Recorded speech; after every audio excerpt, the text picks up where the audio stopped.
A society possesses some constitutive rules that define its character and differentiate it from other kinds of societies. In large societies in which different communities of people reside together, these rules are formulated through consensus, and in modern countries, this consensus is usually available in written form.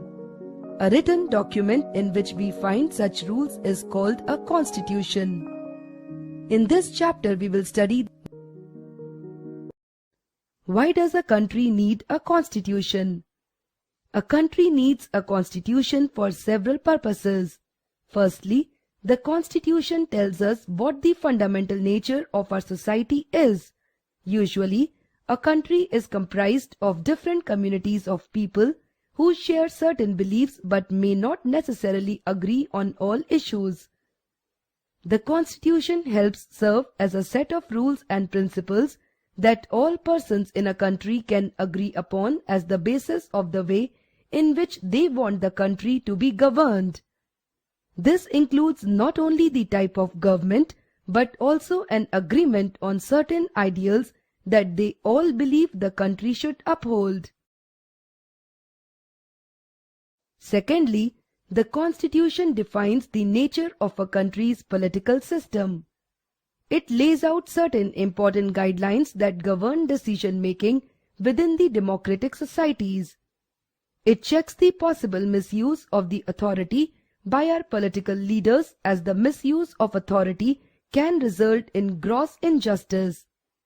In the Indian Constitution, many of these laws are contained in the section on fundamental rights. Thirdly, the Constitution ensures that a dominant group does not use its power against other less powerful people or groups. It ensures that minorities are not excluded from anything that is routinely available to the majority. Thus, in a way, it also prevents the tyranny or domination by the majority over a minority. This includes inter-community domination, that is, one community's domination over another, and intra-community domination, that is, members of one community dominating others within the same community.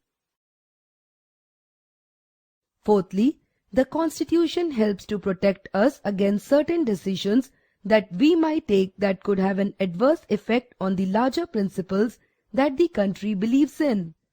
It prevents the alteration of its own basic structure. It does not allow for the easy overthrow of provisions that guarantee rights of citizens and protect their freedom. Under the British rule, Indians were forced to obey rules that they had very little role in making. This long experience of authoritarian rule convinced Indians that free India should be a democracy in which everyone should be treated equally and be allowed to participate in the decision-making. Thus, a constituent assembly consisting of around 300 people worked out the ways in which a democratic government would be set up in India. Apart from our proverbial age-old diversity, our country was marked by several problems. Firstly, the partition of the country had left the princely states uncertain about their future. Secondly, the socio-economic condition of the vast mass of people appeared dismal. Having all these issues in mind, our Constituent Assembly gave a visionary document that reflected a respect for maintaining diversity while preserving national unity. The Indian Constitution. Key features. The very first feature of the Indian Constitution is federalism. This refers to the existence of more than one level of government in the country. In India, we have governments at the state level and at the center, while having Panchayati Raj as the third tier of government. While each state in India enjoys autonomy in exercising powers on certain issues, subjects of national concern require that all of these states follow the laws of the central government. The Constitution contains lists that detail the issues that each tier of government can make laws on. In addition, the Constitution also specifies where each tier of government can get the money from the work that it does. The second feature of our constitution is the parliamentary form of government. The different tiers of our government consist of representatives who are elected by the people. This is because the Constitution of India guarantees universal adult suffrage for all citizens. This implies that the people of India have a direct role in electing their representatives.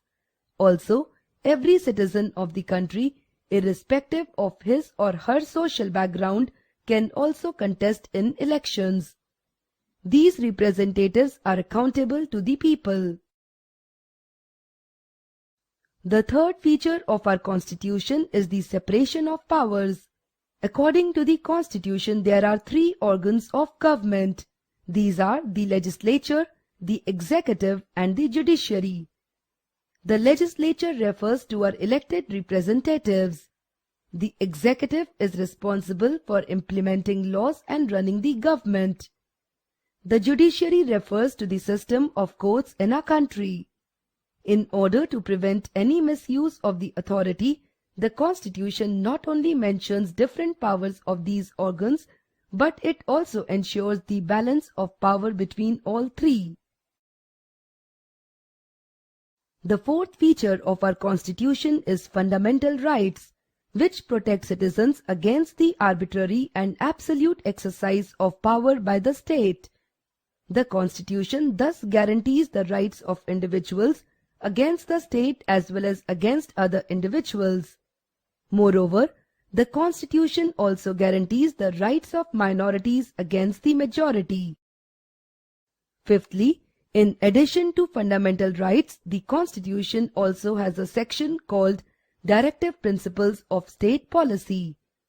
This section was designed by the members of the Constituent Assembly to ensure greater social and economic reforms and to serve as a guide to the independent Indian state to institute laws and policies that help reduce the poverty of the masses.